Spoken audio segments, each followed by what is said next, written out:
90 minutes business, l'invité. On a beaucoup de questions à poser à notre invité aujourd'hui. C'est Benoît Serre, le vice-président de l'Association nationale des DRH qui est avec nous en direct. Bonjour Benoît Serre, merci d'être en direct dans 90 minutes business. On va commencer par cette actualité, ces syndicats, tous qui ont été reçus cette semaine par Elisabeth Borne. Après la réforme des retraites, tous considèrent que c'est désormais aux entreprises de mettre la main à la poche. Qu'en pensez-vous de ces discussions de cette semaine, Benoît Serre ? Le premier avantage de ces discussions, c'est qu'elles ont repris. Oui. Donc ça, c'est un point positif. La deuxième chose, j'ai cru voir qu'il y avait notamment des discussions autour d'une évolution, vous savez, de la réforme de l'assurance chômage relatif à la dégressivité pour les plus de 57 ans.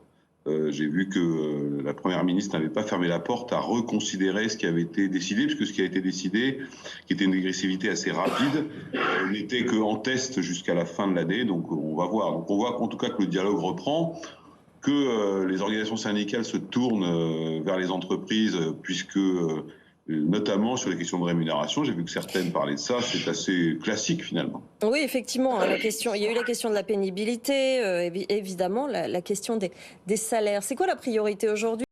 Elisabeth Borne doit rencontrer le patronat en début de semaine. Sur quoi faut agir le plus vite ?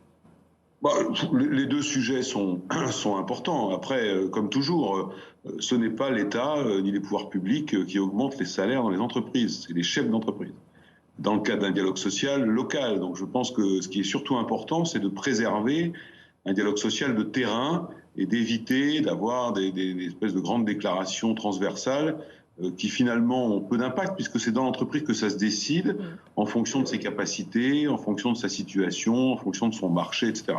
Et il faut noter que sur l'année 2023, ce qu'on appelle les NAO, c'est-à-dire les négociations annuelles obligatoires, elles ont plutôt été assez fortes, et c'était légitime, autour de 4 à 6, on va dire, ce qui sont des taux qui finalement qu'on n'a pas connus, Jean-Marc Daniel connaît ça par cœur, depuis de nombreuses années.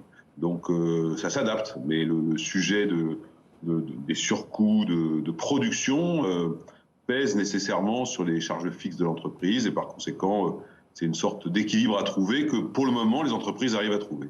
Jean-Marc. Oui, moi j'aurais deux petites questions. La première, c'est que vous nous avez dit au début que c'était important que la Première ministre vous reçoive et tout ça, puis vous venez de nous dire que finalement c'était au niveau local que ça se jouait. Donc est-ce qu'il n'y a pas une contradiction dans ces deux assertions, sachant que je pense que c'est plutôt au niveau local et que la rencontre avec la Première ministre, c'est pour fixer la date de la prochaine réunion.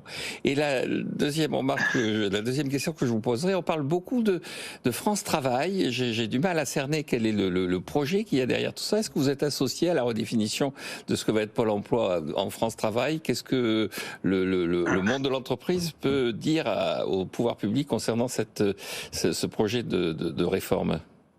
Alors, je vais prendre les questions dans l'ordre. Sur le premier point, c'est pour ça que j'ai évoqué l'utilité du dialogue social avec le gouvernement, qui était un petit peu entamé quand même depuis quelques mois, notamment sur l'affaire de l'assurance chômage. Et puis, il semblerait qu'il y ait quand même un projet de loi qui devrait sortir, on ne sait pas très bien quand, qui s'appelle le pacte de la vie au travail. Et je vous être très honnête avec vous, pour le moment, c'est un espèce de mélange de choses qui réunit deux choses. Des choses sur lesquelles l'État a effectivement un rôle à jouer.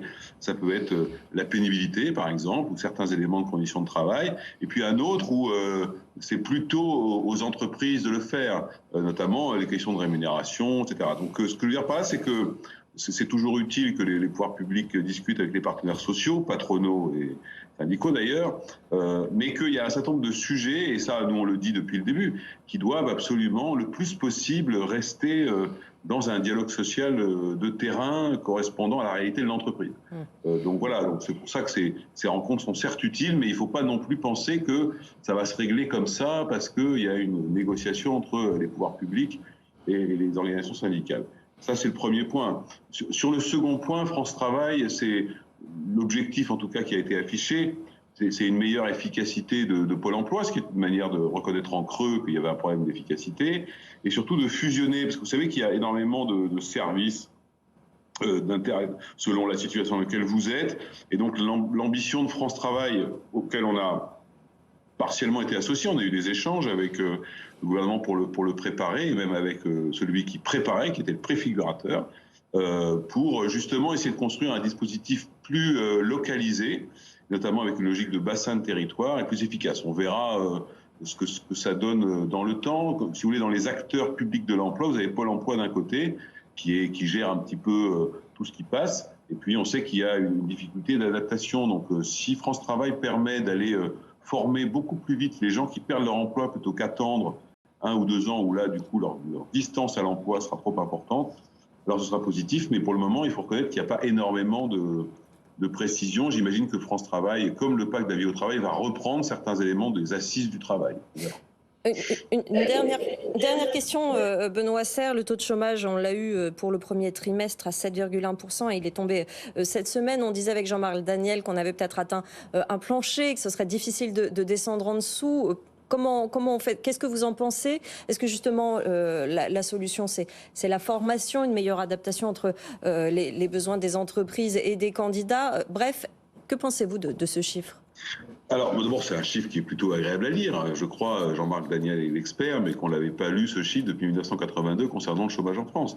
Donc, c'est plutôt une bonne nouvelle. C'est assez, ça traduit notamment le sujet démographique dans lequel on est, et puis le fait qu'on ait finalement une dynamique économique qui n'est pas si mauvaise que cela.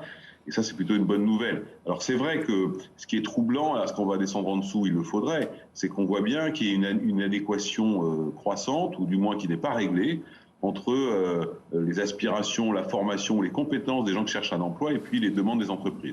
C'est pour ça que ça fait longtemps qu'on le dit. Alors la réforme des lycées professionnels portée par Carole Grandjean semble aller dans ce sens-là. Il consiste à mieux associer ces deux mondes qui, en France, par rapport à d'autres pays comme l'Allemagne, les États-Unis ou les pays du nord de l'Europe, se parlent peu finalement. Le monde de l'éducation et le monde de l'entreprise se parlent assez peu.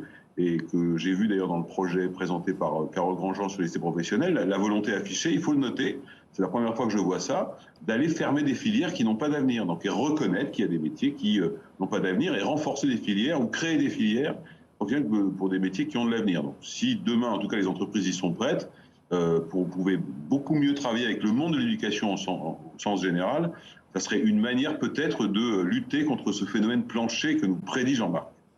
Merci beaucoup. Merci Benoît Serre d'avoir été avec nous, vice-président de l'Association nationale des DRH. Merci d'avoir témoigné dans 90 minutes business.